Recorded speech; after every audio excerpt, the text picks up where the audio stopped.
Hi, my name is Elise Higley, and I'm with our Family Farms Coalition and a farmer in Oregon. And a group of us have come today to testify in support for HB 4122. It is a bill that will give back the local governance rights to vote on genetically engineered issues, and it'll be able to address agricultural issues and the best needs of the community. And 2 years ago, I worked on a campaign in Jackson County to protect family farmers against the threat of GE crops, and got to see the benefits of a community working together at a community level, bipartisan support, and now we're able to farm risk-free, grow seeds for the nation and the world. And so we're hoping that you will be moved and inspired by the people that are here today. So thank you. I'd like to introduce Amy from Center for Food Safety. She's behind me. Hi, I'm Amy Van Saun, that's VANSAUN, with the Center for Food Safety. We're a national nonprofit organization that represents over 750,000 farmer and consumer members, including tens of thousands of members in Oregon. We've been very active in GE regulation throughout dozens of states and helped dozens of counties specifically protect themselves and their traditional and organic farmers from the threats of GE crops, including transgenic contamination. Basically, transgenic contamination and other GE crop harms have cost traditional and organic farmers billions of dollars, and courts have recognized that this is a legally cognizable harm. And even with this in mind, and many examples of contamination across the country and in Oregon, the USDA and the federal government have failed to protect organic and traditional farmers, and so has the state of Oregon, which is why it is so important that local counties be able to protect themselves, and that's why we support HB 4122, and hope that everyone will as well. Thank you. Introduce yourself. Hi, my name is Mary Middleton. I am with Oregonians for Safe Farms and Families, that's based out of Josephine County, and I'm also here in support of HB 4122.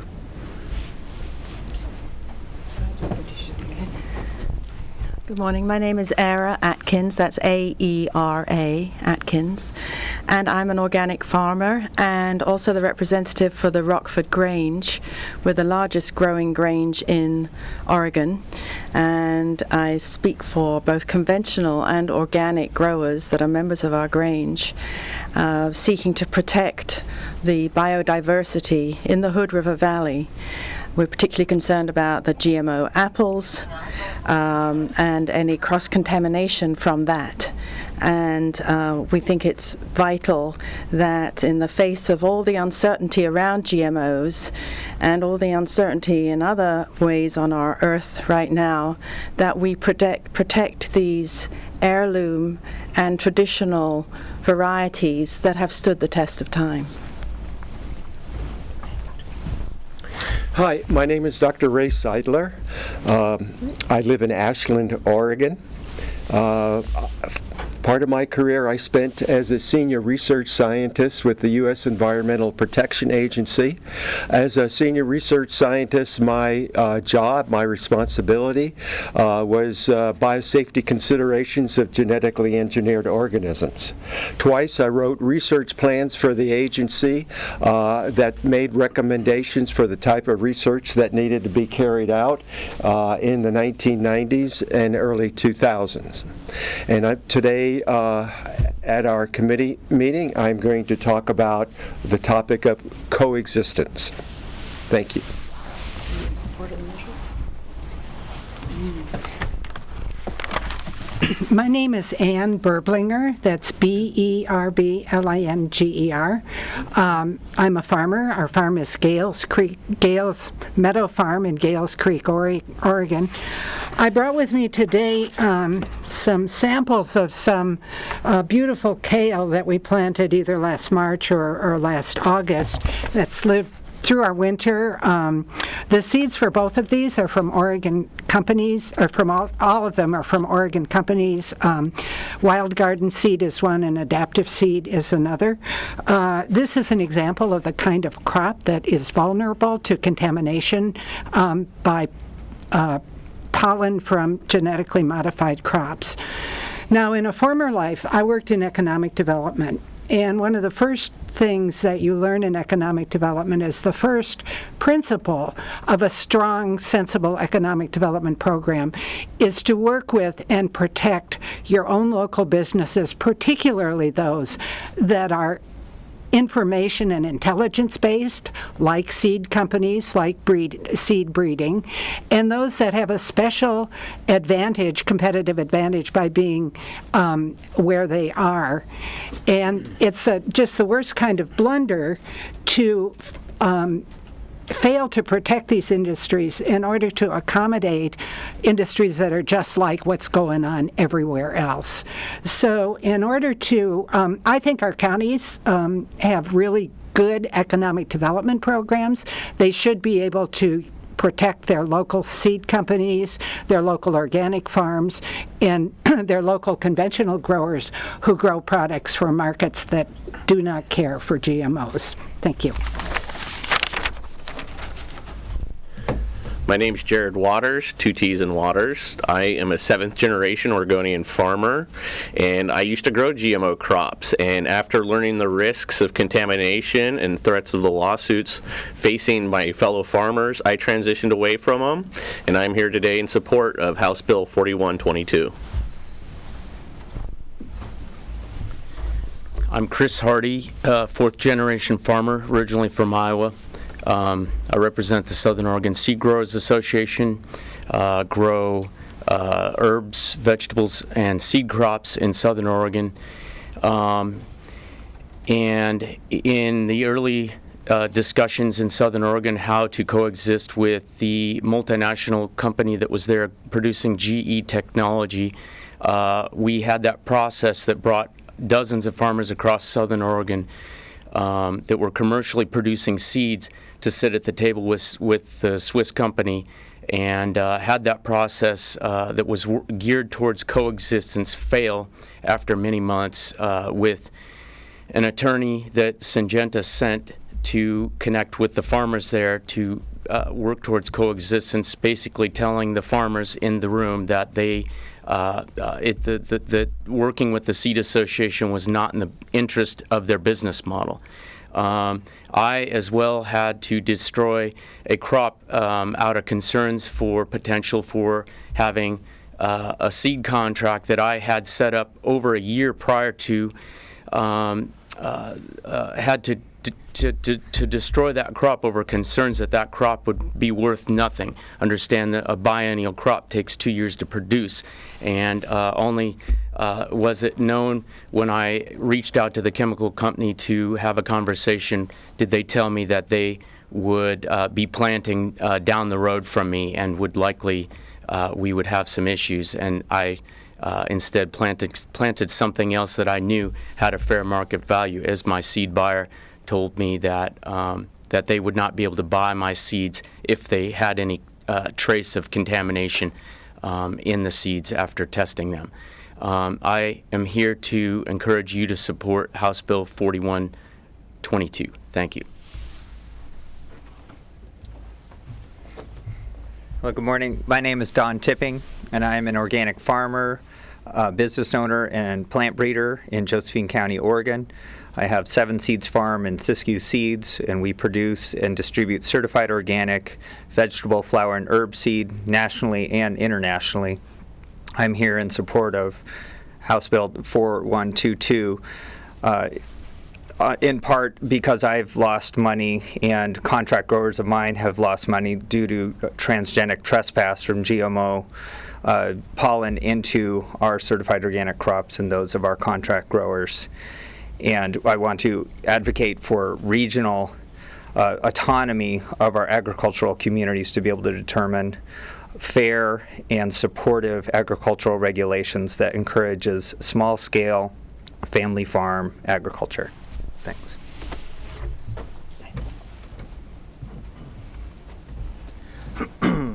Good morning. My name is Ivan Molesky. I'm the Policy Director for Friends of Family Farmers. We're a Salem-based statewide organization that has about 5,000 members and supporters statewide, including many farmers across Oregon. We work with both organic and conventional farmers and focus on small and mid-sized producers, which are the backbone of Oregon agriculture.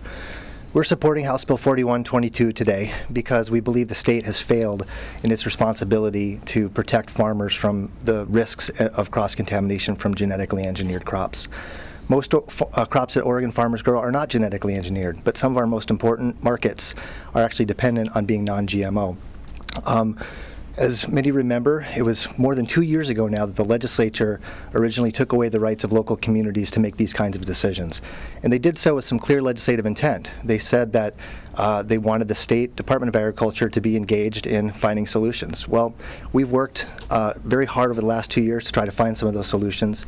And it's very, very clear to us that the Oregon Department of Agriculture is not working in the best interest of all farmers in this case, and has so far to date failed to take any meaningful steps to put concrete on-the-ground protections. And that's ultimately what we need, is we need concrete on-the-ground protections for farmers to prevent them from having their rights violated, frankly, by pollen that comes across their property lines and other impacts to their markets from poorly regulated genetically engineered crops. So we've given it a try at the statewide level, and we think it's now time for the legislature to revisit the question. And so House Bill 4122 simply restores what we had before, which is allowing local communities to make decisions around seed and agriculture that's appropriate to their local agriculture, their local farms. And so having those community conversations is something we should all be supporting, and we're certainly hoping that the legislature agrees and moves forward with allowing local control once again. Thank you.